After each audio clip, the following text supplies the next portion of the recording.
మంత్రుల దగ్గరికి పోయేటోడు ఉండాలి. వెనకటి పెద్దోళ్ళు చెప్పారు మట్టి పనికి పోయినా ఇంటోడే పోవాలని. మరి ఇవాళ మీ మున్సిపాలిటీలు గెలవాలంటే కౌన్సిలర్లు కార్పొరేటర్లు మనోళ్ళు ఉండాలి. అందుకే ఆలోచన చేయండి. 2 ఏళ్ళే పూర్తి అయింది, ఇంకా 8 ఏళ్ళు మనమే అధికారంలో ఉంటాం. ఈ 8 ఏళ్ళల్లో మీ మున్సిపాలిటీలను అద్దమోలే తీర్చిదిద్దే బాధ్యత మనం ప్రభుత్వం తీసుకుంటుంది. పక్కనే మా పద్మక్క ఉన్నది, కోదాడల ఏకగ్రీవం చేపించింది. పద్మక్కను మనస్ఫూర్తిగా నేను అభినందిస్తున్నా. ఇవాళ మున్సిపాలిటీలలో మన ఎన్నికల్లో మనం గెలవాలి. మనం ఈ గెలిస్తే పేదవాడు గెలిచినట్టు. ఈ ఎన్నికల్లో గెలవడం ద్వారా మీ బస్తీలు అభివృద్ధి జరుగుతాయి, మీ కాలనీలు అభివృద్ధి జరుగుతాయి.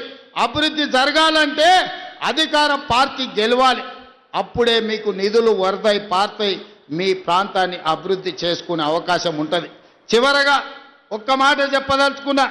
మిర్యాలగూడల లక్ష్మారెడ్డి టికెట్ అడిగాడు, శంకర్ నాయక్ టికెట్ అడిగాడు, రఘువీరెడ్డి టికెట్ అడిగాడు. అవునా? అవునా? ఎన్నికలప్పుడు లక్ష్మారెడ్డి ఎమ్మెల్యే అయిండు, శంకర్ నాయక్ ఎమ్మెల్సీ అయిండు, రఘువీరెడ్డి ఎంపీ అయిండు. ఏనన్నా 3 పదవులు ఒక ఎమ్మెల్యే అడిగిన టికెట్లలోకి వచ్చినావా? మీరు ఆలోచన చేయరు. మా కొడంగల్లో కూడా నేను ఇచ్చుకోలేకపోయినా. కానీ మిర్యాలగూడ కార్యకర్తల అదృష్టం, టికెట్ అడిగిన ముగ్గురికి ఒక ఆయన ఎమ్మెల్సీ, ఒక ఆయన ఎమ్మెల్యే, ఇంకొక ఆయన ఎంపీ అయిండు. మీరు ఒక్క ఓటేస్తే మీరు ముగ్గురు సేవకులు మీకు వచ్చారు. అదనంగా మీకు వెంకటరెడ్డి ఉత్తమ్ కుమార్ రెడ్డి గారు మంత్రులుగా మీకు అందుబాటులోనే ఉన్నారు. కాబట్టి మిర్యాలగూడ ప్రజలు అదృష్టవంతులు. ఈ ప్రాంతం అభివృద్ధి చెందుతుంది. రేషన్ కార్డులు ఇచ్చినప్పుడైనా, కార్యక్రమాలు తీసుకున్నప్పుడైనా, మంచి కార్యక్రమం ఏది మొదలుపెట్టినా నల్గొండ జిల్లా ఈ ప్రాంతం నుంచే మొదలు పెడుతున్నాం. ఇది కూడా చాలా మంచి కార్యక్రమం, ప్రజలకు ఉపయోగపడే కార్యక్రమం.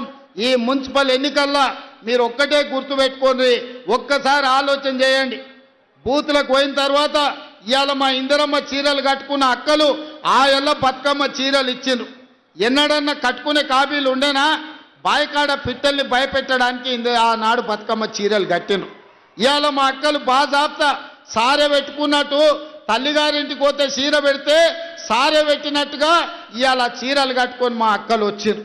ధైర్యంగా ఇది మా ఇందిరమ్మ చీర, మా ప్రభుత్వం ఇచ్చిందని కట్టుకొని వచ్చారు. ఎంత మంచిగా ఉన్నారో చూడు, ఎంత చక్కగా కనిపిస్తారో. దసరా పండుగలాగా జమ్మికెళ్ళినట్టుంది మా అక్కల్ని చూస్తుంటే. పాలపిట్ట కలర్ జమ్మికెళ్ళి పాలపిట్టను చూడడానికి పోతాం. ఇవాళ మా అక్కల చీరలు కూడా పాలపిట్ట కలర్తో ఎట్లా మెరిసిపోతురో చూడు ఆ స్క్రీన్ మీద. మా మగోళ్ళందరూ